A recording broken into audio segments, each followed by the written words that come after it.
Boa noite a todos. Aqui nós vamos fazer nosso primeiro vídeo de análise de jogos de videogame e vamos começar falando por jogos de RPG e de estratégia, que permitem a gente refletir um pouco, se divertir e fazer parte de uma aventura, de uma fantasia. Não vão ser só jogos de RPG, mas serão mais ou menos jogos que tenham essa pegada de aventura, de exploração, de estratégia, de administração, de alguma coisa. Então, no caso, a administração de uma aventura, digamos assim, de um personagem que você constrói e ele vai tomando decisões, vai evoluindo. Nesse caso, é um do estilo RPG. E o jogo que nós vamos falar hoje é um jogo que provavelmente poucos de vocês conhecem, que se chama Underrail. Underrail, basicamente, é o termo em inglês para metrô, ou linha de metrô. É um jogo que é baseado fortemente no Fallout. Não sei se vocês conhecem Fallout, a série Fallout, mas tem o Fallout New Vegas, Fallout 3, 2, Fallout 1, tem o Fallout MMO, que saiu agora há pouco, que agora não lembro o nome exato. E ele também é baseado em outros jogos que têm esse mesmo estilo que o dele, como por exemplo The Age of Dragons, que é também um jogo de RPG mais pro estilo Diablo, mas digamos assim, hack and slash, andar e dar porrada e matar os bichinhos. Também um pouco parecido com Wasteland 2 também, que também é dos desenvolvedores da série Fallout, desenvolvedores que saíram do Fallout e criaram Wasteland. De qualquer maneira, o importante aqui é dizer que o Underrail é um jogo feito para ser muito difícil, e que a ideia dele é um jogo de RPG onde não há classes e que as suas escolhas, quase todas as escolhas que você toma, realmente determinam o final do jogo, de certa forma. Então o Underrail, ele é um jogo onde não há classes, não há raças, e que você apenas controla o seu personagem e você tem uma história para seguir. E essa história, digamos assim, é uma linha reta. Porém, para você sair do começo e chegar no final dessa linha, há várias maneiras. Você pode ir correndo, você pode ir nadando, você pode ir pulando, digamos assim, Estou falando de maneira apenas para ilustrar, O final, digamos assim, o vilão final é o mesmo para todo mundo. Você pode jogar 1000 vezes o jogo, o vilão final vai ser sempre o mesmo. Porém, a maneira como você chega nesse vilão vai ser a partir das suas decisões. Óbvio que tem coisas que não tem como decidir, que elas já estão pré-determinadas, mas o jogo mesmo assim consegue criar uma história.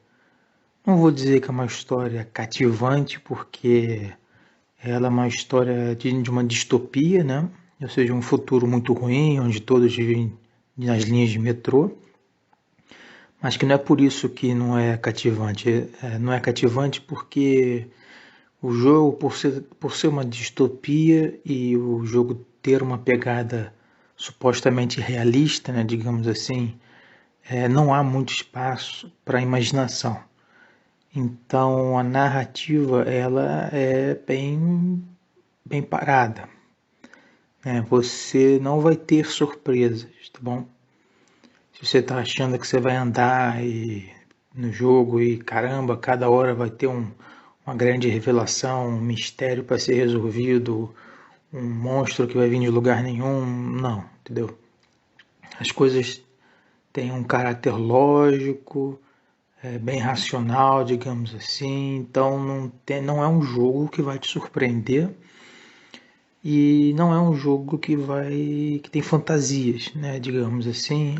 Eu gosto de dizer que ele é como os primeiros filmes do Senhor dos Anéis, Quer dizer, é um filme de fantasia, mas não aparece nenhum dragão, não tem o mago, não joga raio pelas mãos, bola de fogo, entendeu? Não, Não é isso que você vê nos filmes. É um filme fantasioso, porém você não vê grandes fantasias ocorrendo na sua frente, né? Então, a maior parte do filme são os personagens correndo por aí. Então você vai perceber que Underrail é bem assim. A graça então do Underrail, né, o prazer de jogar o jogo é, se você gosta de jogos muito difíceis, né, que punem você por qualquer erro cometido e vão te obrigar a dar load 1000 vezes, esse é um jogo bom para você. Agora, se você gosta de jogos que tenham uma narrativa cativante, que tenham mistérios, que tenham sobressaltos, que tenham grandes revelações, que tenham batalhas épicas, com uma estratégia, digamos assim, onde números não importam muito e sim a maneira como você enfrenta as situações no jogo.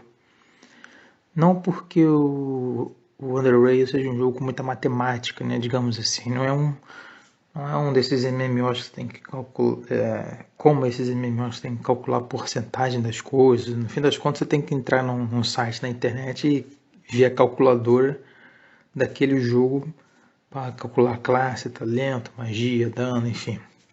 Não tem nada disso. Underrail é um jogo muito simples. Você usa o seu mouse, clica nos ícones e acabou. Você pode pausar o jogo a hora que você quer, enfim. Não é um jogo frenético, apertar 1000 botões, controla só o seu personagem. Então o jogo ele é muito simples, né? E porém, ele tendo essa arte simples, essa maneira de jogar o jogo, de você clicar, de você se organizar a mochila, escolher os talentos, fazer a ficha. É tudo muito simples. Justamente nessa parte onde os RPGs costumam ser extremamente complicados, ele é extremamente simples. O problema é que o jogo é muito frustrante, porque você sempre estará muito mais fraco do que os seus adversários. E vai dar a sensação que, mesmo o jogo sendo simples, né, a interface é simplificada, os comandos são simplificados, a construção da ficha é simplificada, com algumas horas de jogo, mas vamos colocar aí mais 20, 30 horas de jogo, você já vai entender o que você tem que fazer ou não na sua ficha, mas você vai notar que as coisas não funcionam como você quer. Aí você vai perceber que é porque o jogo é muito difícil, não porque você escolheu coisa errada. E você vai perceber que, como o jogo é muito difícil, tudo que você escolher fora de um determinado padrão vai estar errado, né? Entre aspas. Vai estar errado porque vai ser muito difícil conseguir avançar com aquilo que a gente chama de build, né? Ou seja, aquela construção de personagem.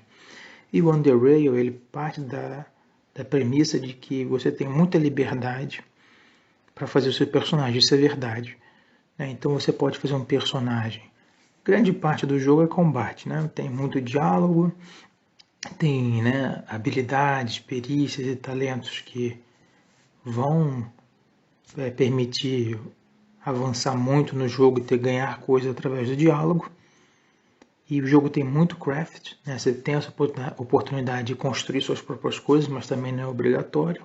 A parte do diálogo também não é obrigatória, digamos assim. Você pode ser um completo idiota, seu personagem, mas você vai conseguir avançar nas coisas.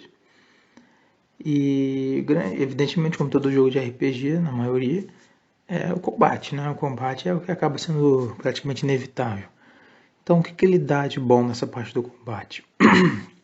Ele fornece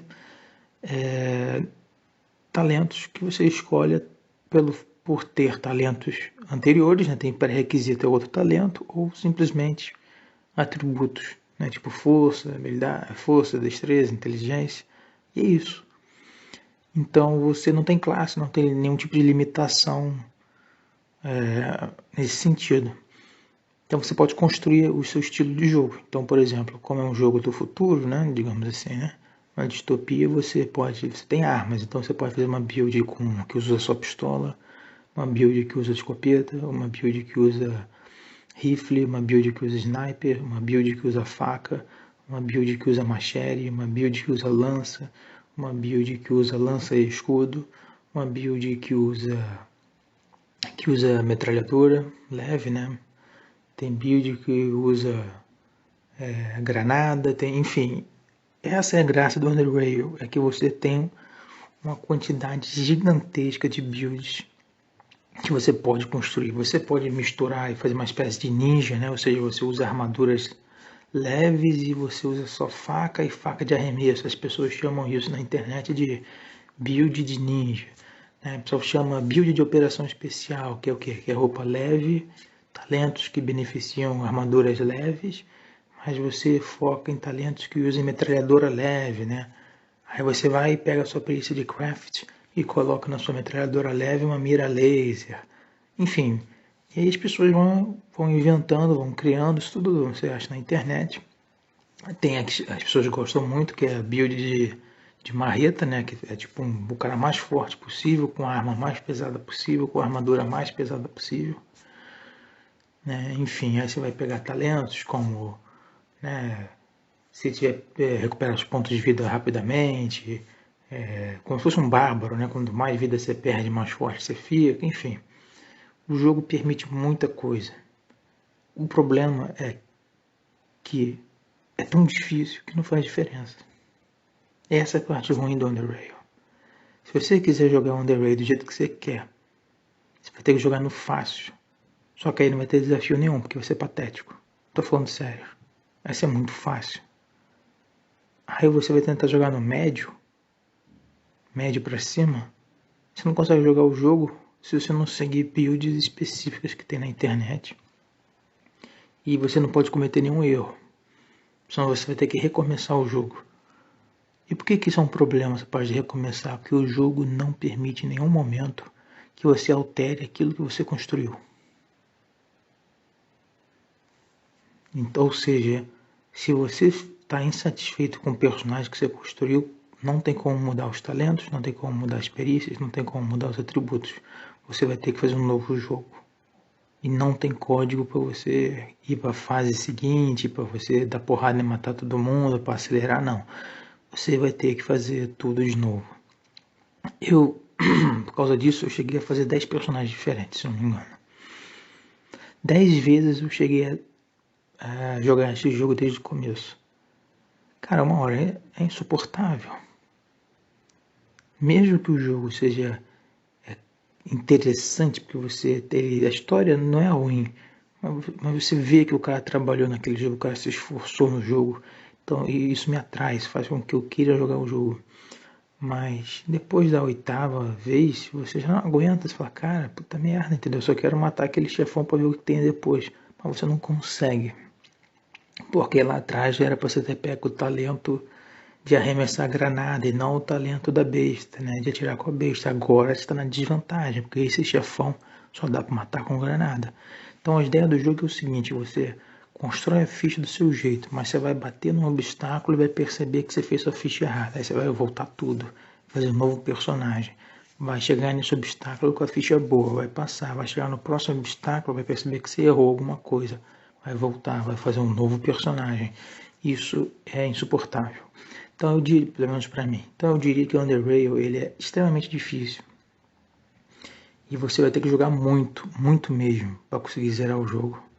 E o final do jogo, ele, não vou dar nenhum spoiler, mas ele é tão difícil que as pessoas chegaram a reclamar nos fóruns, dizendo que não havia como zerar o jogo. E que por isso as pessoas perderam seus personagens, né? Porque ele teria que voltar tudo e chegar até o final do jogo de novo. Né? Então eu diria que o Underrail não é um bom jogo para quem está se iniciando no mundo dos jogos de RPG, não é um bom jogo para quem tem só curiosidade para saber como o jogo é, não compra o jogo. Se você quiser conhecer o jogo, vá no link do site que a gente está colocando aqui.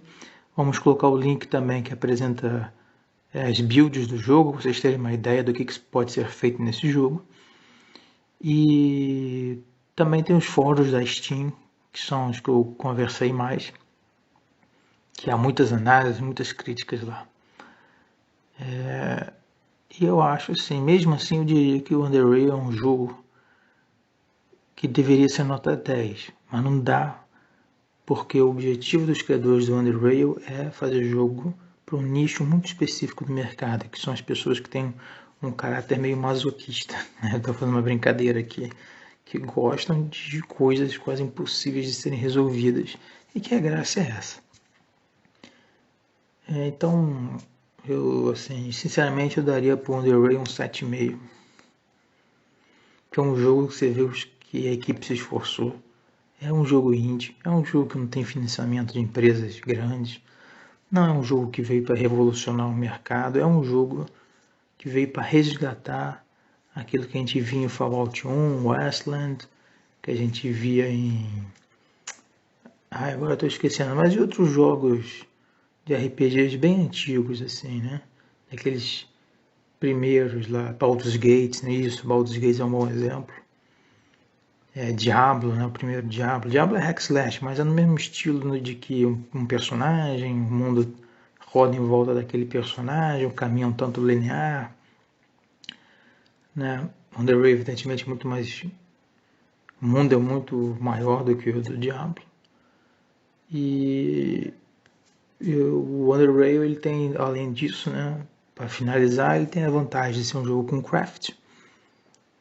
Bastante craft, se você quiser. Você pode fazer tudo no jogo. Todos os itens podem ser feitos por você. E tem item pra caramba. Evidentemente, como o jogo foi feito para ser difícil, é um saco você fazer o craft. Porque você, até o pelo do porco, você tem que pegar. Né? E ele vai te punir porque você distribuiu os pontos de perícias errados. E o outro lado é que ele também te dá muitos benefícios com determinadas skills de socialização, digamos assim, né? Intimidar, lábia, essas coisas. Existem alguns benefícios, mas são, como eu diria, quase todos os RPGs, a maioria é inútil. O único que presta é, digamos assim, lábia, que você convence as pessoas. Negociar para ganhar desconto, intimidar, é uma porcaria. Tudo, assim, é totalmente descartável. Então é um jogo que ele tem craft, tem perícias sociais, digamos assim, ele tem um combate muito bom nesse sentido, porque ele é simples, há muitas armas, muitos itens que podem ser utilizados, remédios, granadas, drogas, itens mais específicos, né, tipo itens como tochas, né, para iluminar o ambiente, aí tem lanternas, enfim, tem muita coisa. Mas o problema é justamente esse, é a insistência em ser tão difícil, tão desafiador, que no fim das contas nada funciona bem. Né? Toda hora você vai empacar em algum momento porque você esqueceu uma granada lá na sua base, você vai ter que voltar até a base para pegar aquela granada. Né? Ou você vai ficar parado numa fase porque você não tem 2 moedinhas para pagar o cara que atravessa o barco, que atravessa o rio. Aí você vai notar que você distribuiu o ponto errado, vai ter que recomeçar o jogo inteiro desde o começo. Enfim, e o jogo não tem manual de instrução. Não há nada dizendo o mínimo do que você tem que saber para poder não ter que, digamos assim, recomeçar o jogo mais 10 vezes, que nem eu fiz. Mas você pega a ideia do jogo no começo, mas os detalhes que vão fazer com que você não repita o jogo, ele não te dá. Então, terminando, acho que é um jogo assim, 7,5 para pessoas masoquistas e que se divertem com uma história curiosa, porém não muito boa, né? E que não tem pressa e não fazem questão de repetir 1000 vezes as mesmas fases, portanto que se chegue até o final da história. E é preciso também dar uns parabéns para eles, para a Stygian, né? Se não me engano esse é o nome da empresa, porque eles foram muito criativos na concepção do jogo.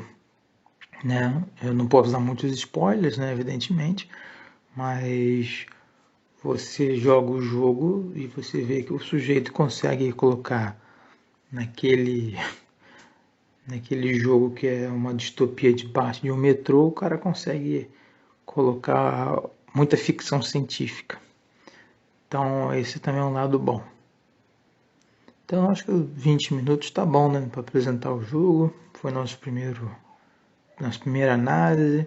Não deixem de curtir aqui e clicar no sininho. Não deixem de ir no Facebook também para ver nossas outras reportagens e análises. Só no YouTube aqui que vai ter essas análises de jogos. Espero que vocês possam dar a opinião de vocês, criticar, elogiar. E aqui embaixo vamos colocar as informações do jogo para vocês poderem ir buscar vocês mesmos também, né? Vocês poderem conhecer. E finalizando pela terceira vez, eu diria que só compre um jogo na promoção, tá bom? Porque senão vocês vão ficar muito frustrados. Um abraço, espero que vocês tenham gostado.